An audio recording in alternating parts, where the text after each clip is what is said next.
For the upcoming right-hander, brake 30 meters later and ease off the pressure.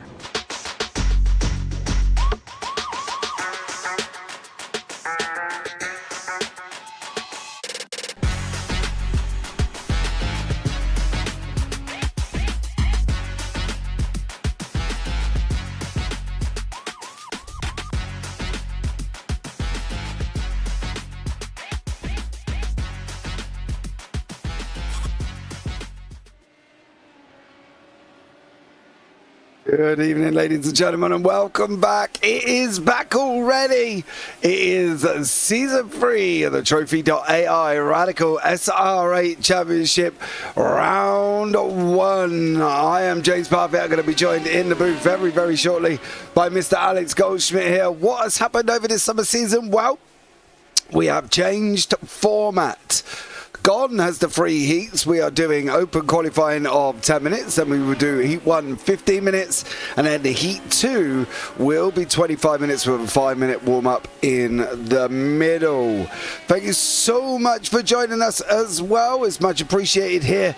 Don't forget to go and check out this season's sponsor of the event, Trophi.Ai. Navigate the track with in-game overlays, voice-guided advice from Mental AI, your very own voice coach with performance feedback stream live to your cockpit. You can work on your technique while you drive and get better every lap. So please go and check them out at Trophi.Ai. Let's bring you up to date with the new schedule here as well. And as you can see on the track, it is Oulton Park kicking off. Then we're going to Laguna Seca, off to Spa-Francorchamps, and then into Okayama for round 4. Monza historic for the first of the endurance series of 60 minutes long. VIR GP will be round 6 with Rudskogen, Snetterton, Road Atlanta will be 7, 8 and 9. And then Daytona Roval will be bringing up the rear for round 10 on the 5th of May for the final endurance series. So you can come and check us out all season long. There's still spaces available. If you want to get yourself involved, head down to the Discord link down below and come and do some racing in the SR8. So there's 22 cars in the qualifying sessions. We will be having Pro and Ams. They will be decided after round number 2. So you can come and get yourselves involved after that, because you will be Pro and Am. There is also prizes this season as well. So the first big news is Radical Motorsport have donated 2 tickets for events in the UK, so it will be 2 prizes up for the Pro and Am, with each winner getting a prize, and basically you'll be getting 2 tickets to a Radical Motorsport UK event. So come and check that out. That will be absolutely amazing. Get yourself involved as well. Get yourself some opportunities to take 2 tickets to a Radical Motorsport UK event. It'll be 1 for the Pro winner, 1 for the Am winner. So that's absolutely incredible from Radical Motorsport UK for joining us as well this season. So come and get yourselves in there. We are 5 minutes into qualifying at the moment. All the cars out on the racetrack. And at the moment, it is Ewan with the top time. He has currently got a 1:18.952. on the board here for Oulton Park, and we've got a good selection of for paid and free tracks, and you can come and get yourself involved in that one. So not too many all paid tracks. It is paid and there are free tracks, so you can come and have some fun with us this season. Updates to the scoring system, that's going to change obviously with the new season. So the new scoring system will be kicking in at the same time. There will be 2 drop weeks, 1 point for qualifying, and then heat 1 it will be 25 points for the win, then 20, 19, 18, 17 and all the way down to 21st where you get 1, and in the feature it will be 35 points for the win, and then 30, 29, 28, 27 all the way down to 31st place. We've got a couple of absences here as well. Got to give a big shout out to Mr. John McCutcheon. Didn't think he was going to make it, but by the looks of it he has just joined in the session halfway through qualifying, so he is literally, I think, just hopped into the session. I hope his wife is okay, as she did end up taking a trip to the emergency room as well. So hopefully she is going okay and back home. And obviously, clearly, John's in the session. So for John, hopefully he's left her all right, and he ain't just left her at the emergency room to go and fend for herself. Luke Maxwell goes over the line on a 1:19.009. As we talk about the Scotsman, he's just come out on track there on the side of the circuit. Mike Bousson goes into fifth. Dan Hanover goes into fifth. Bousson goes down to sixth. David Rolliston jumps to fourth. Paul Crabb hops his way up into second place at the moment, and some of the guys that haven't got times on the board: Ben Gregory, Scott Kostick, Pat Seaburn, no times for them. Maurice Weaver has got a time. He's down in 18th as one of the new guys. Peter Zoloblos is also on the racetrack. He's one of the new ones that's joined us this season, as is Declan Martin, Christian Williams. Mikey Pollard is back in an SR8 series as well. He's back on the racetrack. And then, of course, Mr. Dan Hanover, who's also joined us with one of the representatives from Trophi.Ai for this season. So great to have them on board, and much love to them. Go and check them out. I have used the software. It made me quicker, and if it can make me quicker, it can make anyone quicker. I've got to be honest, because I absolutely suck. So if it definitely made me quicker, it can make you quicker as well. Luke Maxwell is going to go over the line and goes up into third place at the moment for Luke. Paul Crabb has got some purples on the board. He's sitting in fourth at the moment. Mike Bousson's going to go over the line. Doesn't look like he's going to improve. Oh, Memno de Graaf improves to sixth. Michael LeMay goes on a 1:18.984. He improves. Declan Marsden jumps his way up into the top 10. So a great job at opening run from him. Jamie Bird goes over the line. What is he going to do this season? Is he going to be able to wrestle that championship away? Paul LeMay going into pole on a 1:18.566. Stefan Mellis down in 15th, improving every single time as well. Is he going to be able to get an improvement on his time? It's surely going to be an improvement. Where is he going to go? Is he going to stay in 15th at the moment for Stefan Mellis? Ooh, he must have got an off track. Dan Hanover is also on the circuit. He's on his run down from Druids down into Lodge. Much love if you are here. Don't forget, like, subscribe, turn on the bells. That would be absolutely amazing. You can come and say hi. We will have a chat with you back, and we will give you have a talk all at the same time. But Dan Handover comes over the line, and what is he going to be able to do at the moment? 1:19.136 doesn't look like there's an improvement from him. Luke Maxwell does improve. John McCutcheon's going to jump up from 14th, surely at the moment, is a 1:19.729.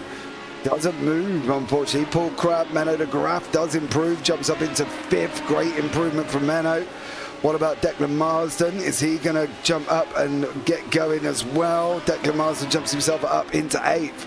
Paul LeMay has got about 4 seconds to get to the line. It looks like it's an improvement on his 1:18. It is a 1:18.502 for Paul LeMay. He just grabs it there at the end, and absolutely a stellar job from him. Let's run you through the grid for race number 1. Paul LeMay will be on pole with Ewan Bramer in 2nd. Luke Maxwell will be in 3rd. Paul Crabb in 4th. Then Menno de Graaf in 5th, and Mike Bousson 6th. Then you got Michael LeMay, Declan Marsden, Jamie Bird and David Rolliston, with Josh Reed and Dan Hanover down in 12th place. Mikey Pollard in 13th, Christian Williams 14th, John McCutcheon 15th, Stefan Mellis, Pat Seaborn, Peter Zodos, Scott Kostrick, Graham Matthew, Maurice Weaver, Ben Gregory and Chris Guy. 23 guys wrestling down for this race circuit here. Let's bring Mr. Alex Goldschmidt into the booth. Alex, welcome in. I know. Thank you very much for bailing me out here, and much appreciated for that one. Not entirely sure. I haven't heard anything, unfortunately, but I'll find out, because I'm supposed to be with him a little bit later on, but we'll let you know. Different format this season, Alex, as well. We've gone to a lower track, 15 minutes for race number 1, 25 minutes for race number 2. You know, lots can happen. The grid's gone up to 23 drivers as well, and we're opening up the season at Oulton Park.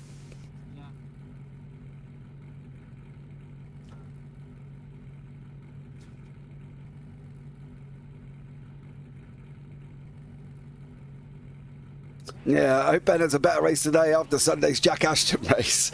Well, we're going to find out. Here we go, ladies and gentlemen. The lights are coming on. 1, 2, 3, 4, 5. Heat number 1 is green, green, green. Puffs the smoke from a lot of people. It looks like Paul LeMay's got away at the beginning, and he's going to take the whole shot. Luke Maxwell sitting in second with Paul Crabb in third. Ewan Bramer, few people off the circuit. Michael LeMay has gone round on the opening run, unfortunately for him. I think Scott Kostick has also been involved. Something with Pat Seaburn. Didn't make it through turn 1.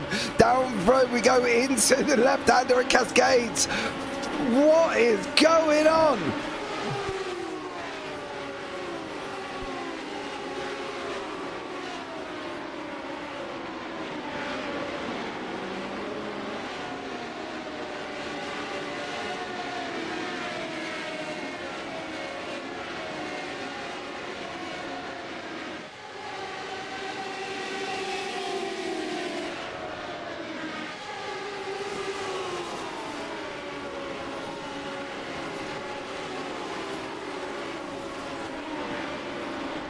Yeah. I'm going to run it on lap number 1. Leave me last to first. I'm sure it will all settle down. We've got a lot of new drivers in here as well, and hopefully it will settle down as the season progresses. It's like anything when you've got a new season like this. We'll have a look back at some of these incidents very, very shortly. Morris Weaver is on the inside there. It looks like Graham Matthews has got it wrong. There's somebody else spinning. Christian Williams is facing the wrong way. That's not an opening great run for him for Oulton Park. Luke Maxwell's got Paul Crabb tucked up behind Jamie Bird in there as well. Declan Marsden, Dan Hanover, Mikey Pollard survived that one. Josh Reed survived as well. But then we've got this battle going on of David Rolliston, Morris Weaver, Peter Zoldos, all fighting it out down here, Alex. I think these 25 free drivers have seen the full moon and have just literally gone nuts.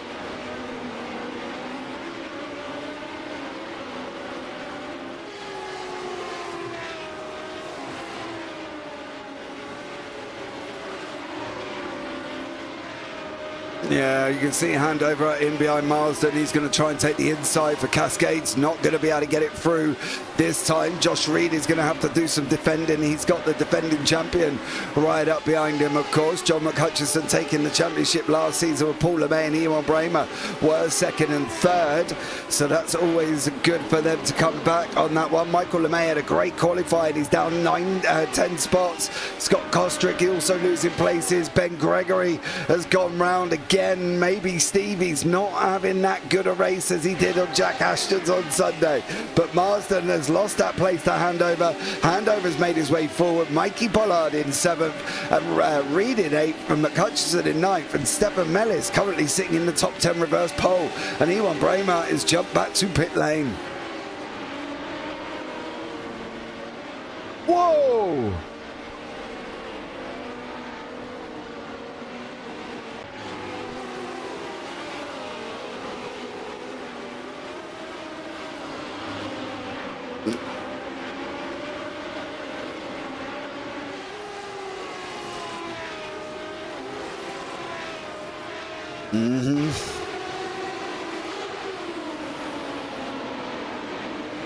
Yeah, this was all what kicked off earlier on. They were almost trying to go free wide. Menno ended up getting a little bit in deep. There you go. Unfortunately for Menno, makes a mistake, but further back from that, there was also other incidents and accidents. There was people off the start that had got a little bit wrong. There's Josh Reed off the side of the circuit. There was all sorts of drama. Michael LeMay spinning, going round. Reed's off. And then you see, I think it's Caustic comes in over there with Seaborn. They're off at their own dramatics as well, but we've got a great middle battle here with Marsden. Got Mikey Pollard alongside, Reed in behind Nat McCutcheon. Mellis is starting to come through and starting to close up as well. Peter Zoldos, he is fighting at the moment. He is on in that number 5 machine. He's got Morris Weaver on the outside. No.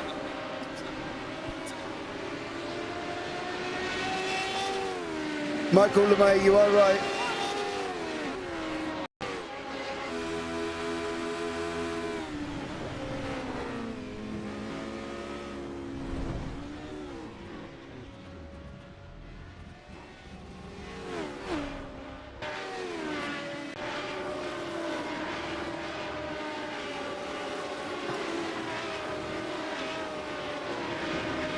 Wow. Fly me to the moon. I don't really know. Yeah, I don't really know. I don't really know what to say after that. Mike, I hope you're not in VR. Let's just put it that way.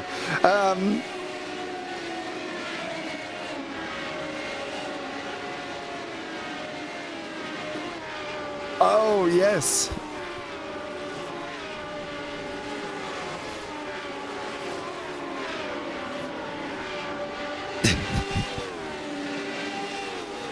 Yeah, he did, and the problem is where these are sloped as well on the front. He kind of just launched up. LAS a YouTube chat. Wow, that was a crashing off. Yeah, it was, mate. A good job. Hopefully, we weren't in VR. Otherwise, he's going to be sick as a dog. I think that this needs to kind of settle down. But still, Stefan Mellis somehow manages to hold on to 10th place there. But at the moment, Paul LeMay out in front. Paul Crabb second. Jamie Bird third. Then we've got Maxwell, Handover. Pollard, who's got Reed and McCutcheon for company. Don't forget, after round 2, we will set the classes. So we will have Pro and Am. And the winner of Pro and winner of Am will get them 2 tickets to a Radical Motorsport UK event for their upcoming season. So those guys will be treated to that one. And don't forget our main sponsors that have come aboard literally about 20 minutes before the broadcast started, Trophi.Ai as well, so please go check them out at Trophi.Ai, funny enough, here once again.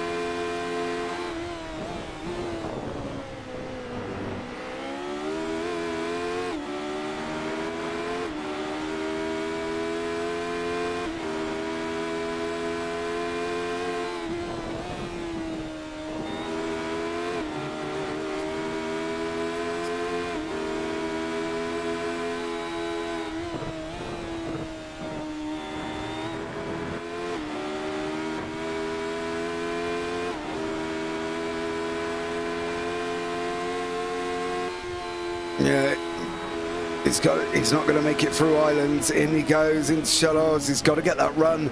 Ooh, yeah. Too wide through Knickerbrook, though, as we've seen, doesn't always work. And, well, to be honest, it probably shouldn't work.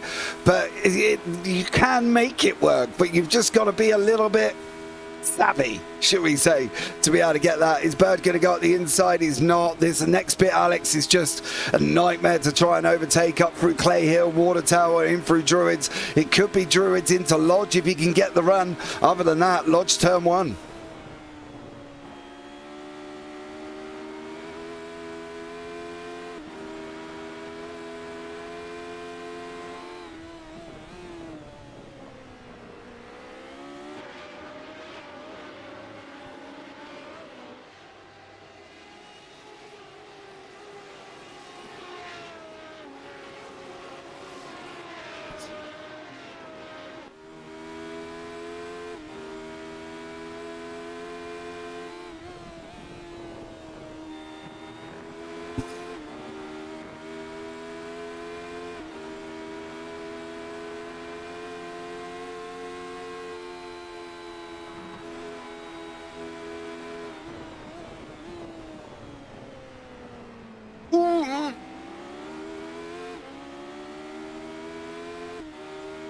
Yeah, it has. This looks good fun. Come and join in, Steve. We're only at round 1. You get 2 drop weeks, mate. You can use the first one as your drop if you want to. So come and get yourself involved. Join the Discord down below. Any problems with the link, let me know. I know Discord... Oh, little bit of a wiggle. Little bit of a wiggle from Jamie Bird. Almost had a Code Brown moment. I know the Discord links can be a little bit funky, so if you have any problems, let me know and I will get you one. But at the moment, it should be working just fine. We've still got McHutchinson in and around that. Come on, Marston, says Will Humphreys down in YouTube chat. And, you know, there you go.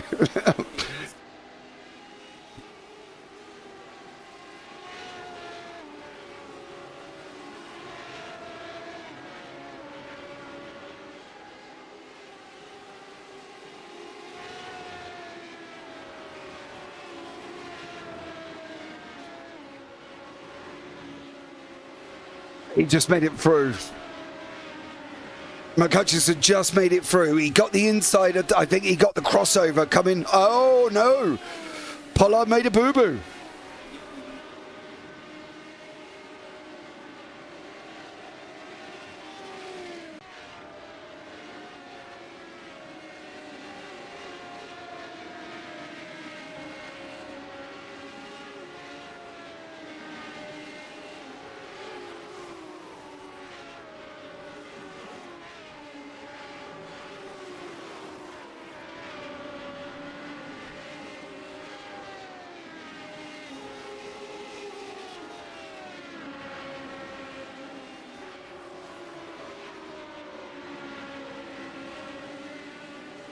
Whoa. That was Weaver. Wow. Yeah, I will say hold your brakes though, sir.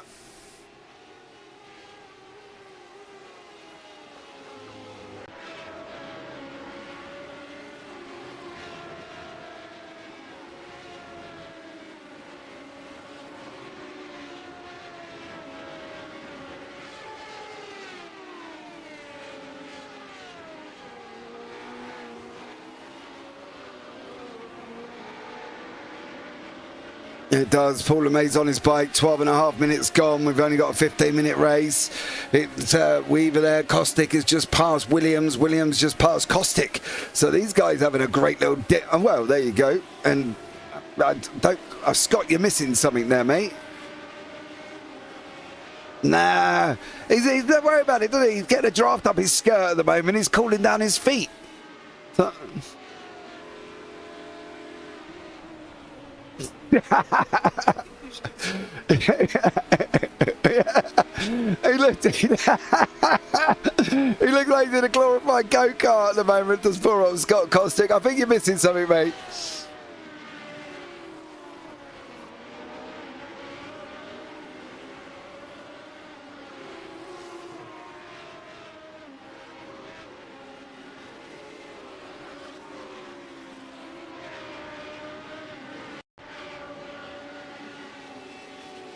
Oh. Oh.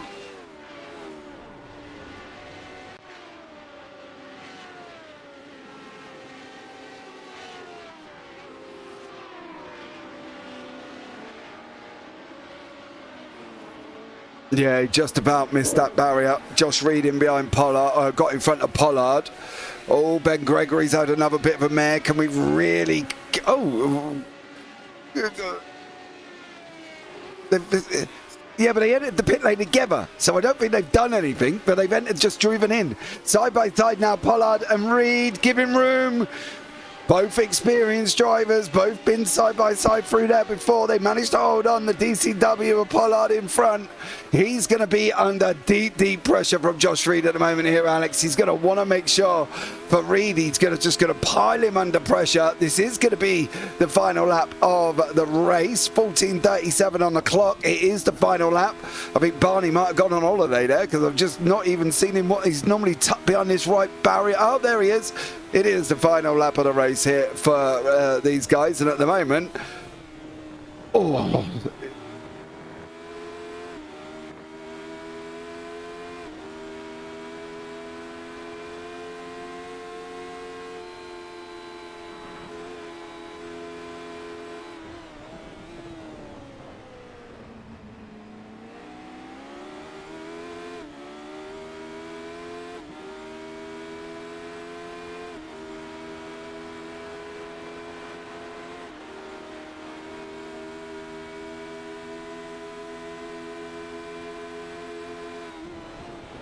Yeah, he's just gone around the right hand. You can see him just going up in front. Big bounce from Paul Crabb. Is he going to be able to get Bird? Where are you going to go? I'm not even sure where you're going to go, how you're going to go. You've got to get a run out of Druid. You've got to carry it fast.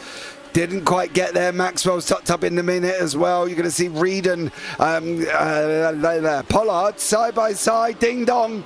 Ding dong. The bells are ringing. Paul LeMay's going to come over and take the win in race number 1. What's going on here? Paul Crabb, Bird and Maxwell managed to go over the line. It was Bird there. Pollard managed to hold on to Reed. Graham Matthews and Stefan Mellis fighting out for, well, Mellis has got a draft going on as well. At the same time, Matthews has gone through. Menno de Graaf will hold that 10th and final place. He will be on pole for race number 2. Mellis is going to come over the line in 11th. Matthews with a great 12th place, up nine places in race number 1. And I can guarantee, Alex, that was probably just avoiding some of what went on.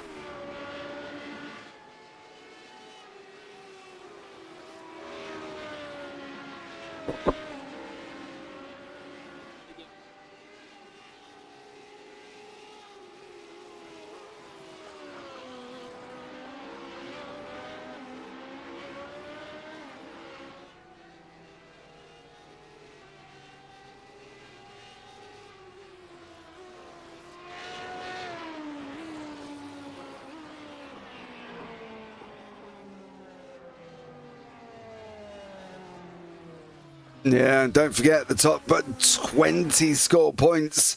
So 21st, so it'd be Weaver, so no points for Bramer or LeMay. We do go into a 5-minute warm-up, and that was very, very, very manic for race number 1.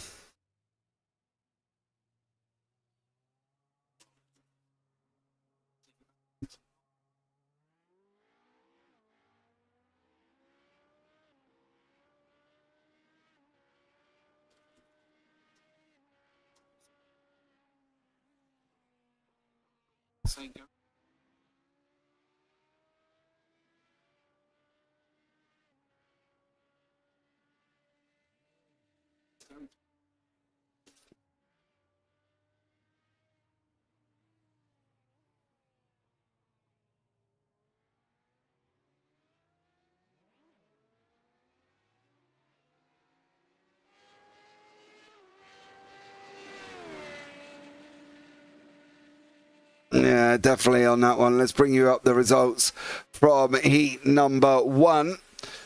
And Paul LeMay is your winner with Paul Crabb in second. But boy, oh boy, was he under attack from Jamie Bird and a flying Luke Maxwell.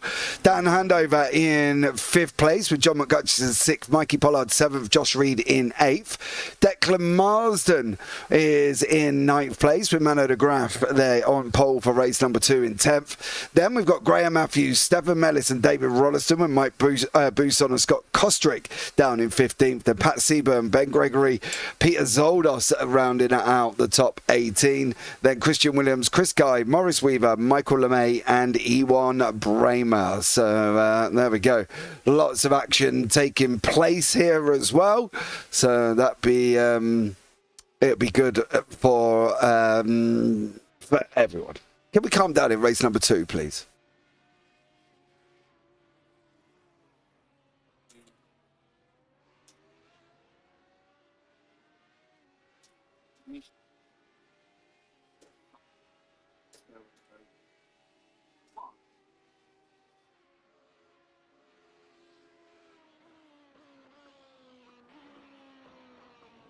Yes. Oh, dearie me. But you go. As much as we sit back and go, it was carnage, right? And it was. Don't you think for us, it was fun to watch? You know what I mean? It was great.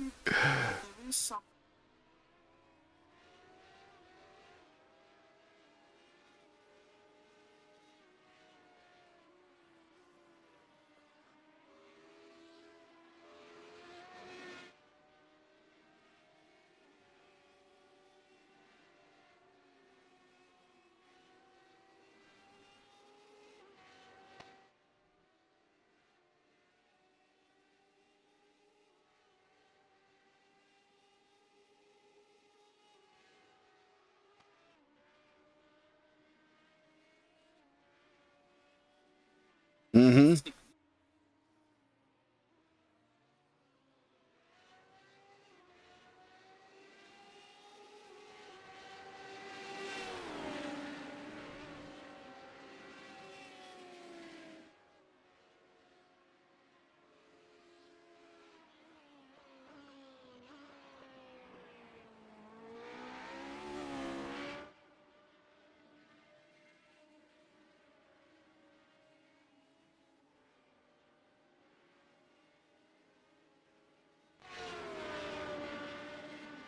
Mm-hmm.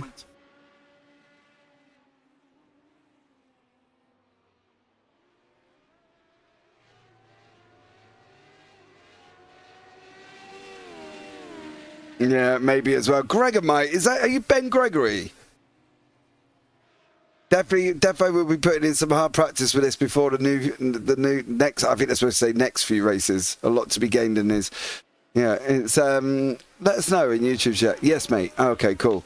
Yeah, it's it's not a car that you can pick up and just jump in, mate. You do need to, put the laps in, should we say? You're gonna have to have a go and jump in the sessions that John's been putting up for everybody, and learning off them as well. So that'd be cool, and you can get some involved. Race 2, top 10 reverse. Surely that can't go wrong, right?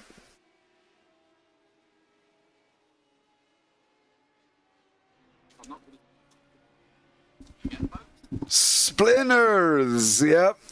And I'm not.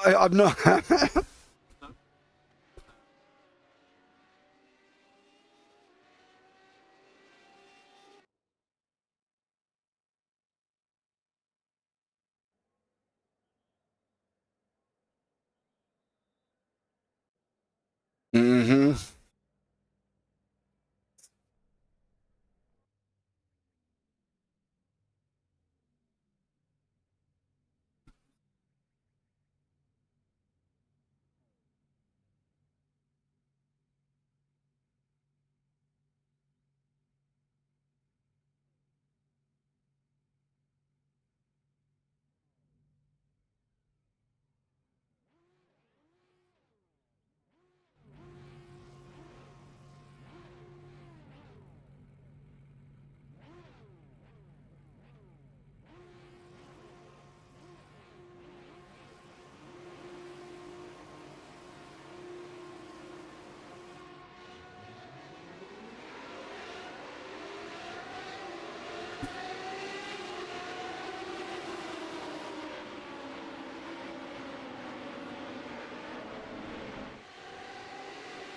Hutchinson gets through for P3 on the run down into Denton's.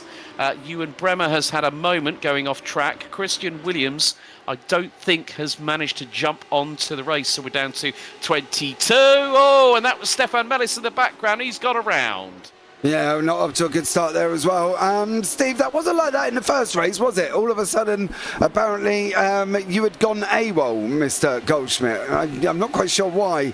All race. Steve, why don't you say anything? All right. Well, you weren't there in race number 1. I was talking to myself, apparently. I didn't realise that it hadn't got on, but you are back now, mate, and you are up and running. Okay, so we are into 70% of the way through this opening lap here in the 25-minute feature race here for round 1 of the Trophi.Ai Radical SR8 Championship. Thank you for everyone that has joined us so far. Mano de Graaf, however, despite being put into the out of the frying pan and into the fire, he's doing a pretty solid job at the moment. But John McHutchinson already has made up 3 places. He's sprinted from 5th on the grid, and he wants to get that race lead early. They come out of Dearly, now on the run down to Old Hall as we start lap number 2. Michael LeMay and Maurice Weaver at the back end of the field have had a bit of a moment. Not too sure if there might have been a little bit of contact between the pair, but down the hill they go. Here we see the replay. Maurice Weaver. Oh, this is going to end in tears, and this is not going to be what Maurice Weaver... Oh, he rotated going through Lodge Corner on his own, and Michael LeMay had to avoid to the left-hand side using the grass. He did there before he went up and down, up in the air once again, and we really did not want that here as well. So there you go. Go on, Davey Rolliston, Christian out. What happened? Any more SRK drivers in it? I can't tell you what happened to Christian, mate. He just didn't come in for race number 2. I'm not entirely sure. I will drop a message and see if I can find out for you. So the scramble continues here as they head through into Knickerbrook and then up the incline in towards Clay Hill. Paul LeMay definitely getting his elbows out. He's got Crab, Marsden, Buson, Rolliston behind him. It is an absolute scramble here as they go through Druids, and then Hutchinson looking for the inside line going into Lodge Corner. He's going to wait, bide his time, now apply the power. Bennett de Graaf runs wide. McHutchinson's going to get the inside line. They're wheel to wheel as they come across the line. Bit of a hip check and a swap of paint between the pair. McHutchinson's still on the inside. He runs de Graaf wide, but still they are now on wheel to wheel, side by side on the run down to Cascades. Can de Graaf hold on to the race lead? The answer is no. McHutchinson on the start of lap 3 now takes the lead from 5th on the grid. Yeah, but now we're seeing what people in behind him can do. If they fight, he's going to do a runner. He will do a runner, and that is it. That's the end of it. Hand over Maxwell, go side by side with LeMay and Crab in there at the same time. Handovers finding pressure from Bird. Welcome to the SR8 stand, because Jamie's not going to let you off easy. He will take you 2 wide up through Knickerbrook, mate. Is this going to work out? Are we going to go side by side? Are we going to make it? Oh, we do. He did. We do. He kept it planted. And now they're going to come up towards Druids. Jamie Bird has the inside line and keeps a hold of 5th place, but he runs wide as they go down towards Lodge Corner. Daniel Handover gets the switch back, but then Jamie Bird decides to go late on the brakes through Lodge Corner, now down the dip into Deer Leap. Again, Bird loses the back end. It kicks out to the left-hand side. And Dan Handover, who's now got the fastest lap of the race, is leading the way in terms of the battle for P5, and he's already started to drop Jamie Bird like a bad habit. But let me reassure you, folks, Jamie Bird in the number 39 running P5 will not, P6 will not let that slide. No, he won't. He will be back at him. And he will come back at him again for Mr. Bird, I'm sure. Crab's in there. He's on the back end of Paul LeMay. LeMay's on the back end of Maxwell. Rollo's got Marsden in behind with Graham Matthews in behind that. Kosterik's got all of his car this time around. No draft excluding for him. Ben Gregory's still running. Pat Seaborn is on the back end as well. But at the moment, McHutchinson not really escaping.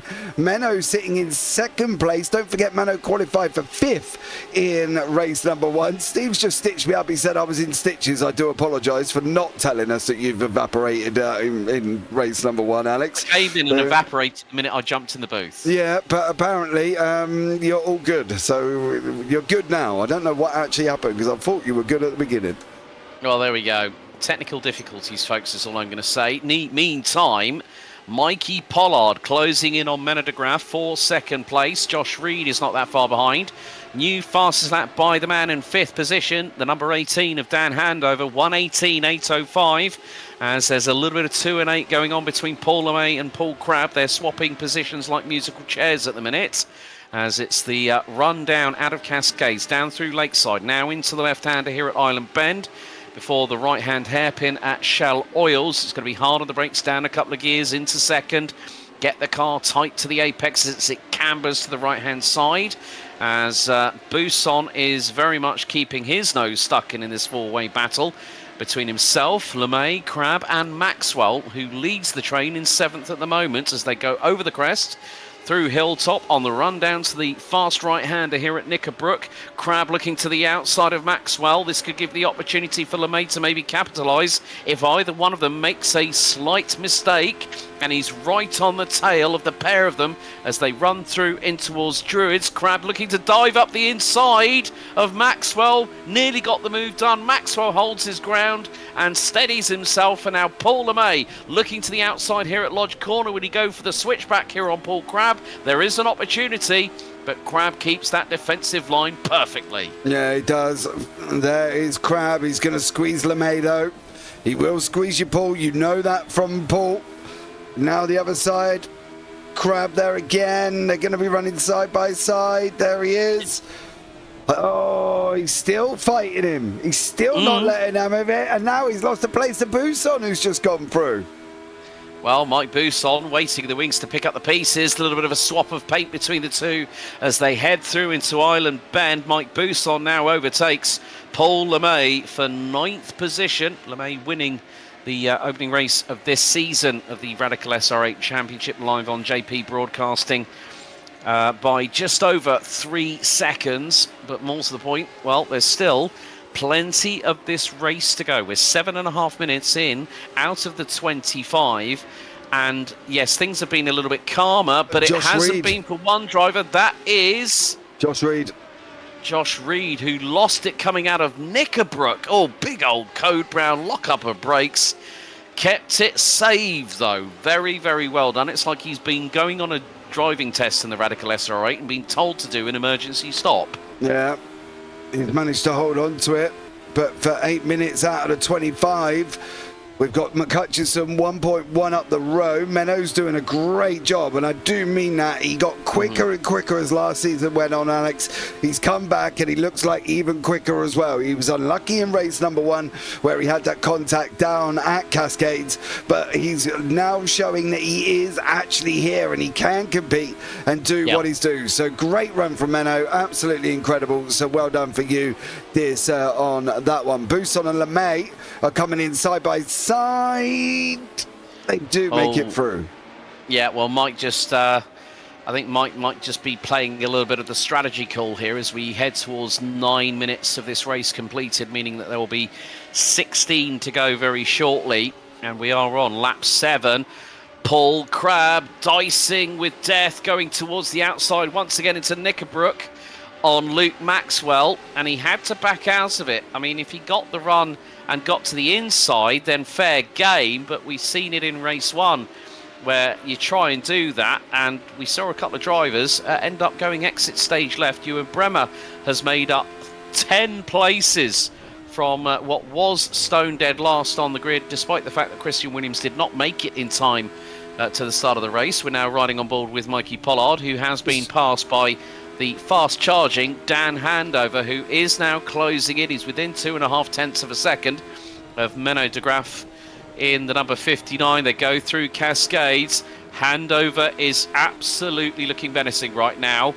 And with the fact that John McHutchinson only has a 1.8 second lead at this point, JP, we're not even at half-time. If Dan gets through on Menno, he's going to go for it, and he's going to start chasing down John McHutchinson. Yeah, he definitely is. He's going to be trying to go full bore on board with Mikey Pollard. We've got Jamie Bird tucked up right behind us here as well.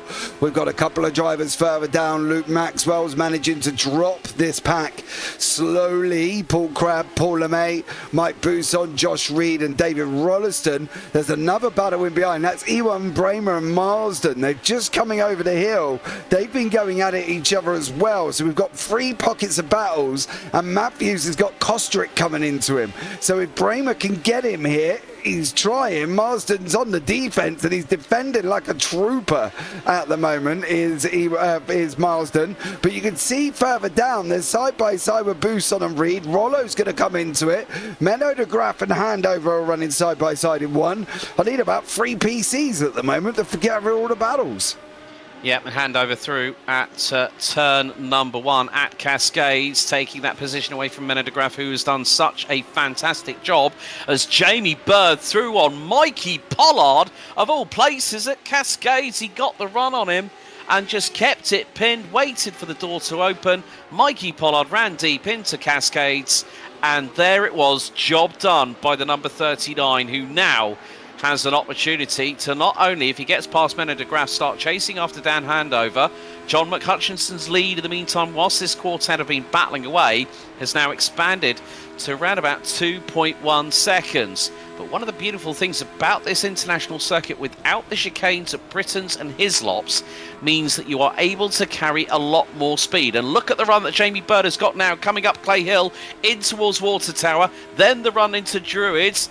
Bird's got the inside line. He's going to run a little bit wide, and he's lost the back end. And that is Menno de Graaf up and over him.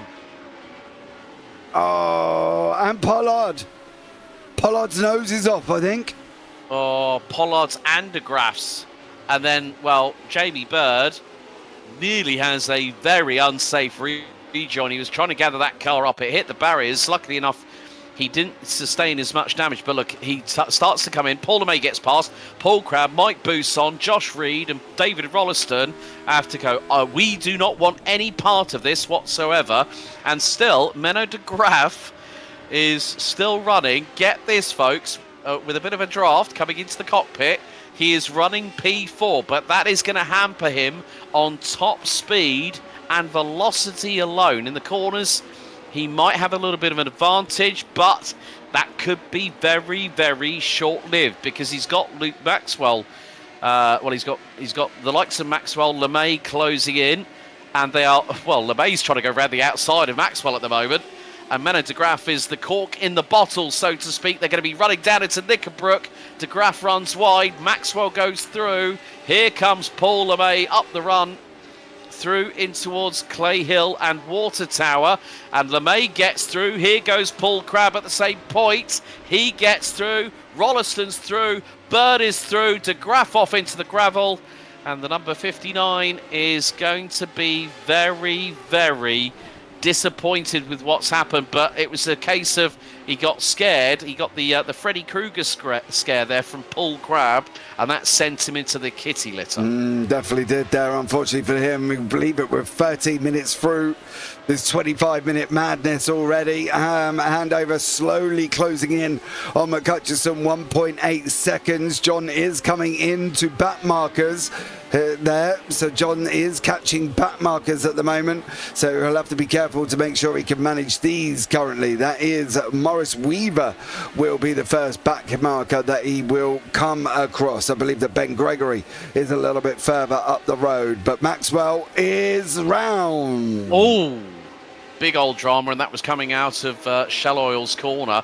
Oh, he's lost it right in front of Paul LeMay, and Paul LeMay had nowhere to go. It was a secondary. It was the secondary phase of that, Luke Maxwell losing the back end whilst trying to apply the power, and that has tumbled him all the way down to 16th position. Mike Bousson up 7 places. Ewan Bremer up to 10th at the minute because we've had all kinds of more drama. Menno de Graaf is going to still try and stay in the top 20. And as I say that, Paul Crabb and Mike Bousson have gone off. Oh, heavens to Betsy, what's happened here? So Paul Crabb, now this is going to be, he's lost it. He's gone onto the grass coming out of Knickerbrook. And then, he's pinballed across the circuit. Wow, we have seen, I think, 2 of the most spectacular crashes we're ever going to see here. Look, we're already spinning. We're spinning more and more and more, and now around and round and round, and it pulls in VR. Has just come out at the end of that. That was absolutely insane. So let's have a look at the replay. It's coming out of, look, this is how big the impact is. It cannonballs him across the circuit. Paul LeMay was so lucky, but Bousson wasn't. And then Rollo just about made it through. Jamie Bird just made it through. And then hard on the brakes, I think that was Ewan Bremer, and he's now up to 7th. But look at the number 64, a complete shadow of its former self. And hang on a second, is that Paul LeMay with no? Yeah, that's Paul LeMay with the draft in his cockpit now as well. But Bousson just gets absolutely nailed by the cannonballing Paul Crabb. And I don't know how David Rolliston was so lucky to get through that. I don't know. He's got 9 lives like a cat, and he's lost 3 on that one. I don't know how he managed it for Rollo. But folks, don't be at all surprised. Here we are on board with David Rolliston. Okay, through it goes, bang. There goes Bousson. Crab's up in the air. They both come together. And I think it was just a glance. It was just a little glance off of Rollo, and he got away with it scot-free. However, Paul LeMay, with no front aero on that Radical SR8, is currently holding off Jamie Bird for what is 5th on the road. Dan Handover is now within striking distance.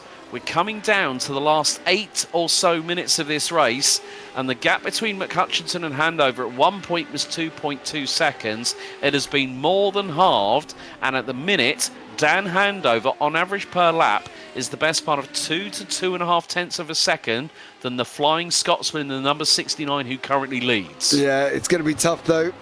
It will be tough. John don't give an inch, and he certainly won't let you take a mile.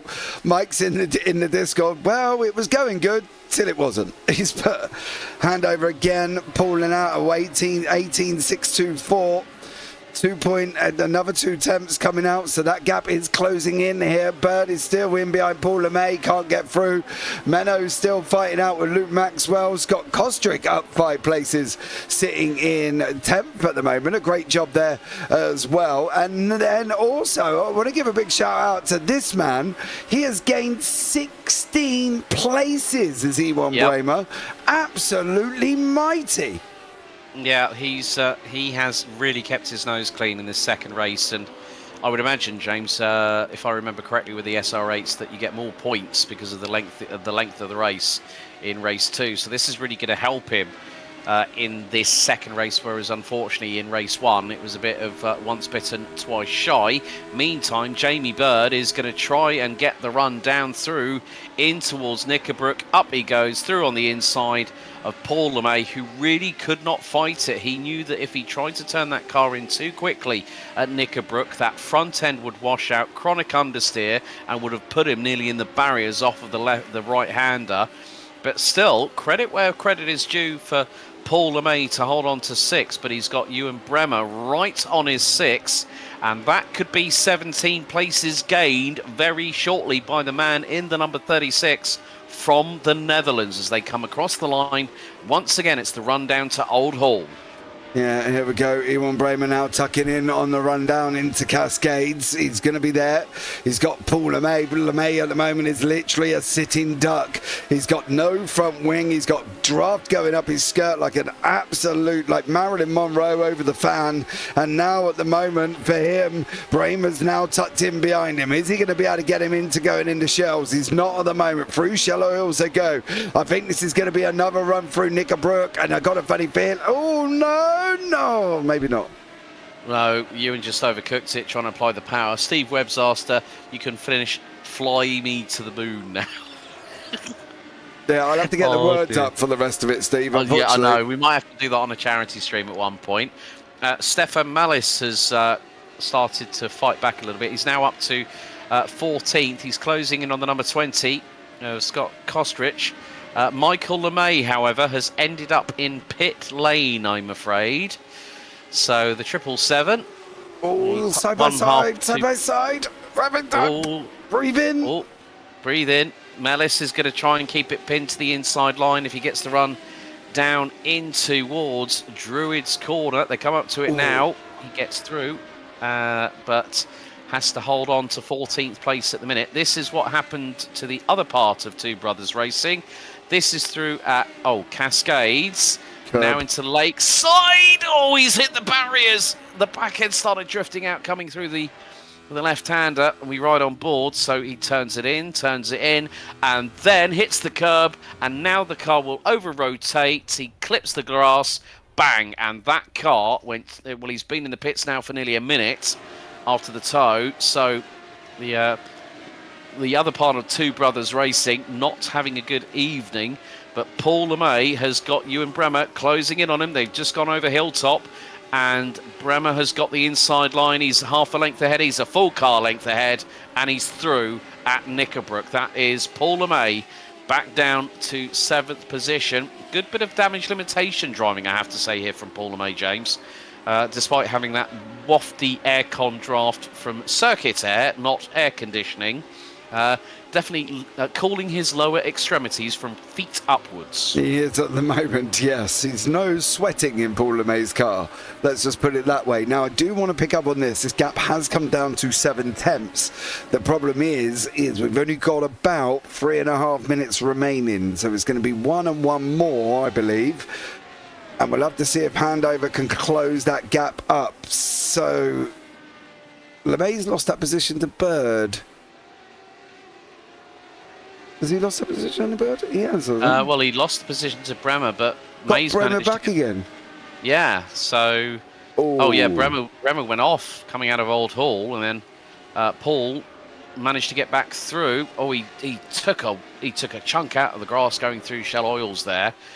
We've got 3 minutes remaining on the time. The gap between John McHutchinson and Daniel Handover now is 0.43 of a second. We are very close to completing this lap of the race, so give or take, we could be very marginal on time. It could be 2 plus 1 more, depending on how quickly they come across the line. No, it's going to be 2 more laps remaining. We complete lap number 17. 19 laps to take us to full time distance here, as we've got 2.5 minutes to go. Daniel Handover doesn't get the carry through Old Hall like he probably would have wanted at that point, but he has been very, very... He's a bit like a monotone, you know. He's constantly banging in quicker sectors than John McHutchinson, but McHutchinson responded with his personal best lap of the race. Let's not forget, folks, on lap 3, John McHutchinson was already through. Ewan Bremer's race has just taken a tumble for the worst, because he, according to the timing, is now in pit lane. He's just dropped it and he's down to 11th. And he got a drive through. Oh dear, too many off tracks, Ewan. Yeah, somebody's been playing naughty limits with that, because that's the drive through, because he's not stopped. He just drove straight through. Stefan Mellis and Peter Zoldos going full bore with Kostruck in behind him. Mellis looking up the inside line, thought about it, didn't make it work. Handover's gap now 3.5 tenths. These guys are going to have one... Oh, it's going to be tight. We're going to be marginal. We are going to be marginal. No, Handover's lost it. Handover's lost it. Oh, all the points going on to the final lap. Daniel Handover through Lodge Corner. Now keep your eyes on what happens here. Turns the car in. I think he was too early. Oh, yeah, just on the grass. Hit the throttle, spun the car around. And, well, he was very, very lucky. He didn't. Well, he's very close to losing second position. But that has now given John McHutchinson a lead of nearly 11 seconds at this point. And more to the case, it has been the fact that Daniel Handover could have gone for the race lead, and he's lost the opportunity for a first victory of the season. And John McHutchinson is well away. He's 55% of the way through the 19th and final lap, and Handover has got to put Pollard behind him all the way through the remainder of this lap as they go over the crest through into Hilltop. Meantime, our race leader is not that far away from taking the checkered. It's not at the moment, it's John. He is absolutely zooming for John McHutchinson. Out in front now, up 4 places. An incredible job from him. And he's going to come over the line. Well, Paul LeMay in race 1. John McHutchinson wins a dramatic race 2 here at Oulton Park International for the opening round of the Trophi.Ai Radical SR8 Championship season number 3. Dan Handover is going to keep Mikey Pollard at bay, take P2, Pollard third. Josh Reed started third, finished fourth. Jamie Bird started 8th, finishes P5. Paul LeMay has, like a trooper, managed to cross the line in 6th place. David Rolliston, 7th. 8th, Luke Maxwell, who could have been in the top 5, maybe even in the top 3, as we ride on board with Scott Kostrich in the number 20. He is closing in on the superstar DJ, Stefan Mellis, and then also Peter Zoldos. Ewan Bremer would finish behind Menno de Graaf, who was 9th. Declan Marsden in 10th. So Bremer 11th. Zoldos 12th. Mellis, Kostrich, Seaborn finishing in the top 15, ahead of Paul Crabb, who had a race to forget as well. Maurice Weaver, Graham Matthew, Ben Gregory round out the 19 finishers, I think, as Chris Guy is the last one to cross the line 2 laps down. Michael LeMay out on lap 14, Mike Bousson out on lap 11. But 2 different winners in the opening round of this 3rd season of Trophi.Ai Radical SR8 Championship action, JP. Paul LeMay in race 1. John McHutchinson weathers the storm that Daniel Handover was bringing to him and won by nearly 11.5 seconds. And, well, Radical SR8s, folks, never fail to disappoint. No, it definitely doesn't either, to be honest. Final results on your screen. You can see it there, Alex. I think for some of these guys, it's been a great opening debut. Yeah, there you go. Well, I do know that Dan Handover, when he was doing a lot of sim racing, was in his own right a pretty quick guy. But for him to come in and obviously be on pace, that was pretty good. I mean, he finished what, P4 in the opening race, P2 in race 2, and that's going to be him at the sharp end of the field when we head to round 2 in a week's time. But yeah, I mean, if Paul LeMay did not have that wonderful circuit air conditioning coming into his car, I think it could have been a different story for race 2. Yeah, absolutely. I think it would have been very, very interesting to see if he hadn't had that damage. We've got Morris Weaver, 17th, Matthews, 18th, Gregory, Guy, Michael LeMay, who, went to the moon twice. Mike Bousson also went off, became a rocket man as well, and Christian Williams did not make race number 2 there. Let's see if we get some of the guys in for a quick chat as well, and see if they will come in and come and have a conversation with us. I suppose that would be nice, but not a bad opening race. I think, we're off to a good start, and coming up next week, we're going to the even trickier Laguna Seca.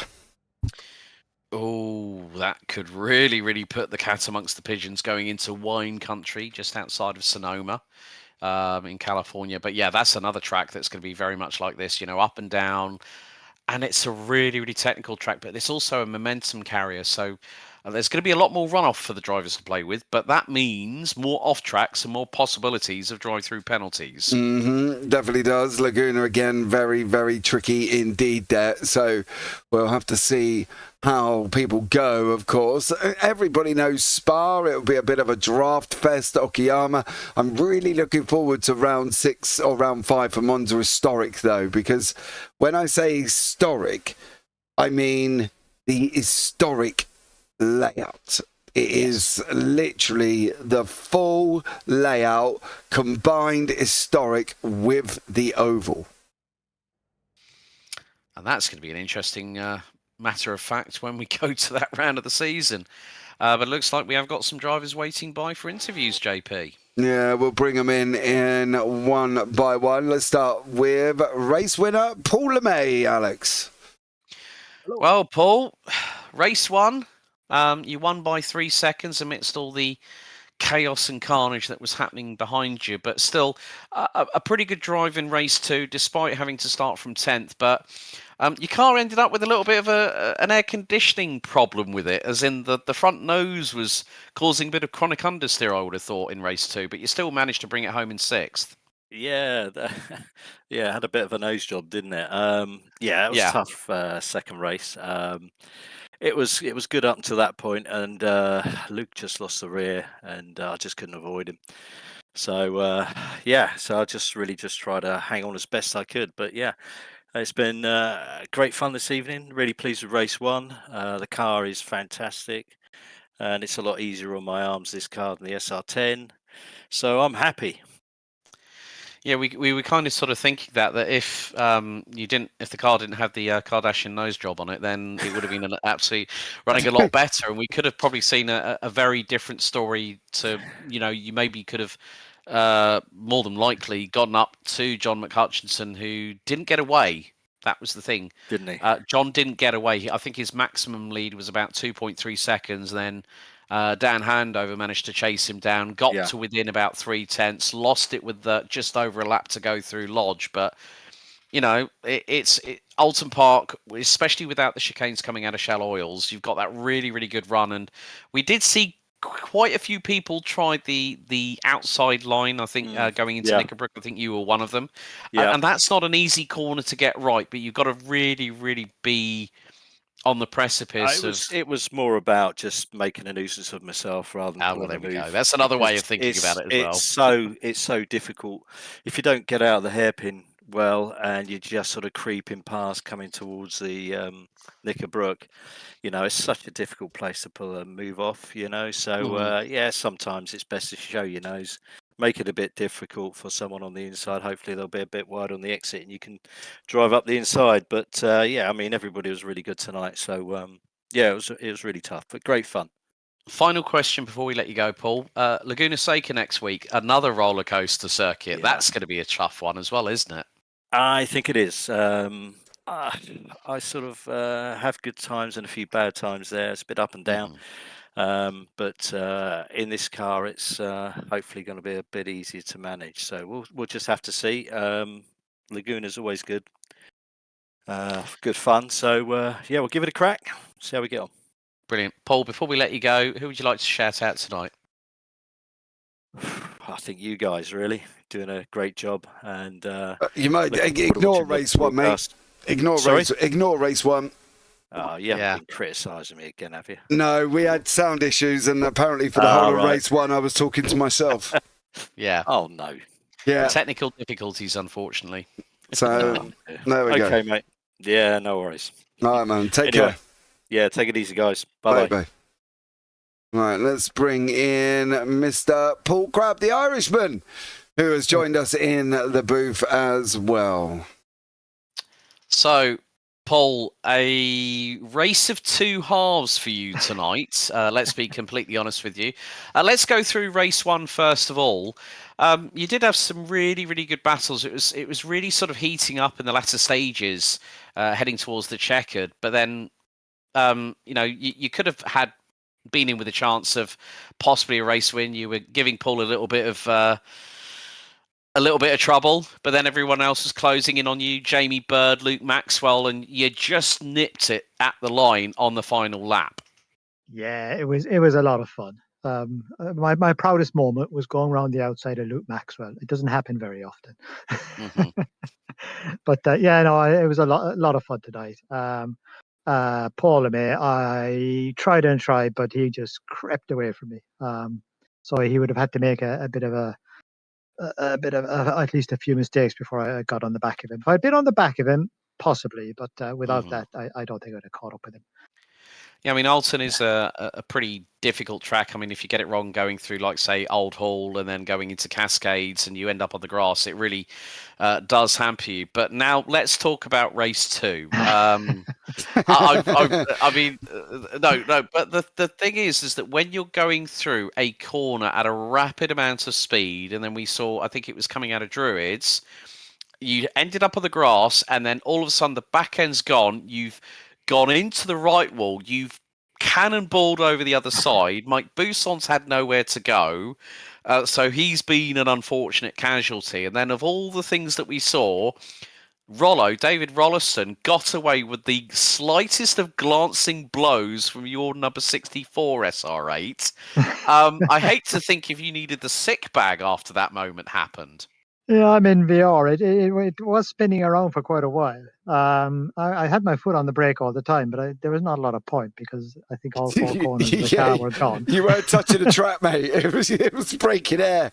Here we go. Yeah, it's on the screen now as you're just about to start flying. There you go. Yeah, I mean, I was on the exit button, to get out of the way as quickly as possible. So I apologize to anyone that I screwed up. Mike Busson, I don't care about Mike. I mean, I own one or two. Oh, I love that. Yeah, Mike. Yeah, I don't give a stuff about him. You know, Mike was wrong.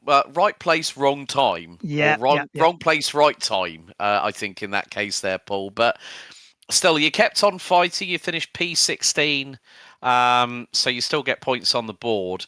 Thoughts about Laguna Seca next week? It's going to be another difficult track. I mean, we've already talked to Mr. LeMay about that. What are your thoughts going into it? Laguna Seca. I used to like it in the MX-5, but in the Radical, I find it tricky. I'm not particularly good around Laguna Seca. I'll need to practice a bit if I want to have a hope of staying in the top 5 or 6. But it's a good track. It provides some great racing. There's some good places to overtake, and the kink and the corkscrew are two epic corners, so it's good for that. Brilliant. Paul, before we let you go tonight, anyone you'd like to thank, buddy? To all the new arrivals who've turned up and supported the league. Great to see some good numbers, and there's some fast guys in there as well, which is great. So brilliant.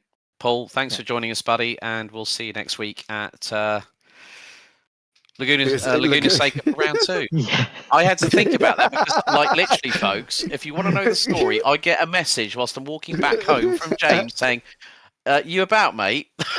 Yeah, So we get shoehorned in. You had it all before you got here. Paul, catch you soon, buddy. Okay, thank you. Just Right. I'm going to hand over the next 2 interviews to you, buddy, so at least we do 50-50. How does that Right. sound? No worries at all. We are joined in the booth here as well from Mr. Dan Hover, Trophies.Ai representative in the league. Dan, how was it out there, mate? It was good fun.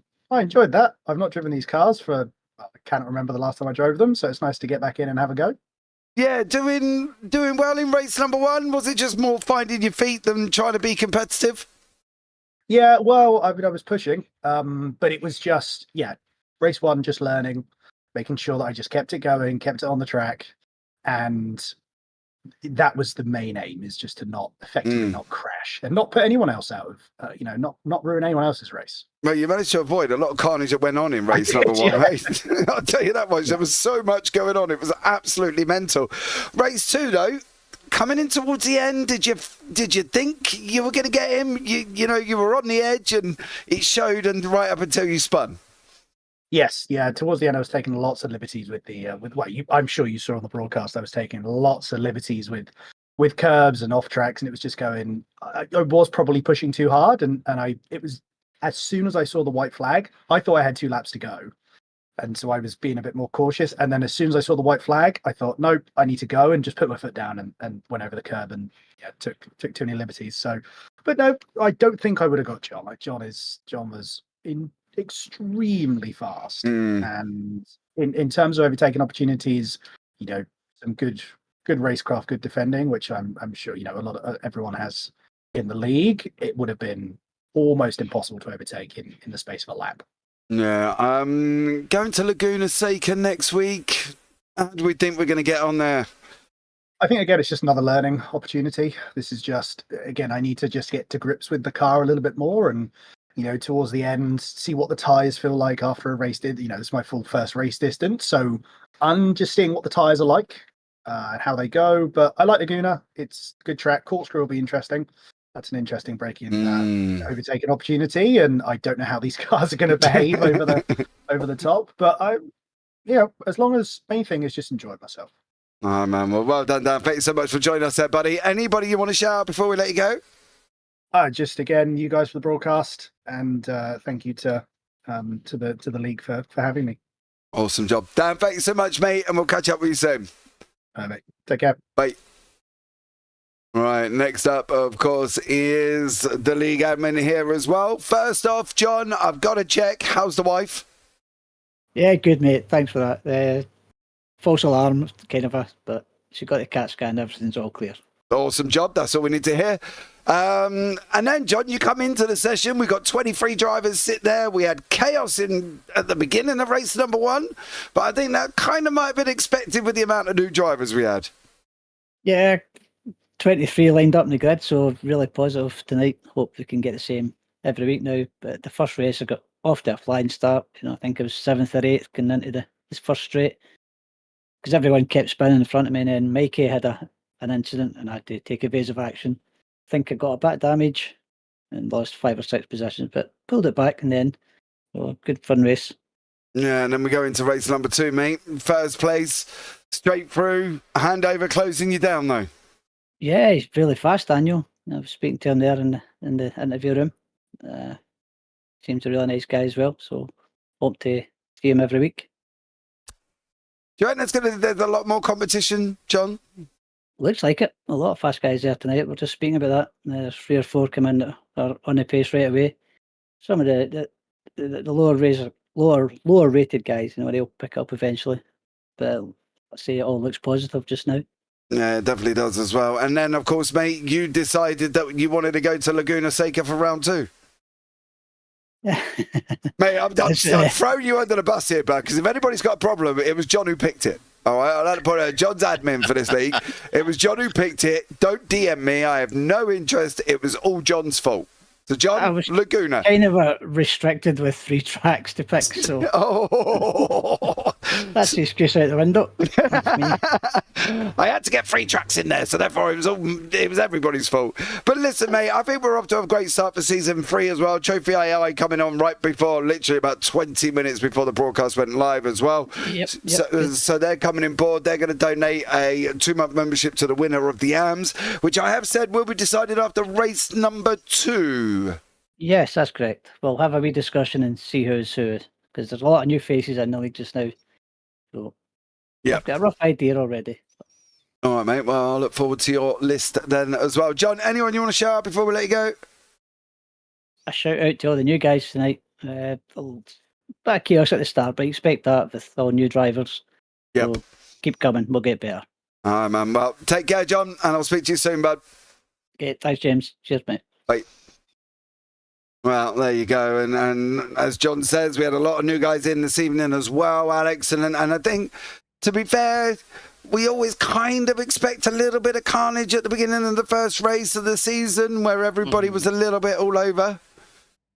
Yeah, I mean, when you got a lot of new faces joining a championship for the first round, then you got 2 back-to-back sprint races, both in different different times. When it comes to 15 minutes, you got the inverted top 10, so they've got to get their head around that if they're in the top 10 finishing race 1. Then you've got to eke out your strategy a little bit different. Not so much calamity in race 2, but obviously the big moment with Paul Crabb cannonballing into Mike Bousson, I think, has got the most replays in one broadcast here on JPB since 2025 started. But it has shown that we have got some very, very quick drivers. Dan Handover, who said, I haven't driven this car in a while, but he was up to speed pretty quickly. It's like riding a bike. Once you race a car, once you get back into it, you kind of get back into the swing of things rather quickly. So it's going to be quite interesting what happens at Laguna Seca next week for round 2. Definitely looking forward to that one. Right, guys, that's going to wrap it up. Thank you so much for joining us as well. Steve, thank you for coming in. I'm not happy about you for race number 1, no, mind you. You kind of told us earlier that Alex had gone AWOL. Everybody else, much appreciated on that one as well. We're going to bounce off. We'll see you next week for Laguna. Join myself and hopefully Mr. Ewan O'Leary a little bit later on for Autobahn, and then it's FDL in the morning again. Funny enough, with myself and Ewan O'Leary. But as always, I've been JP. I've been alongside Alex Goldschmidt, and take care. Have a great week. And you never know, we might see you on a track sometime. Good night. Good night.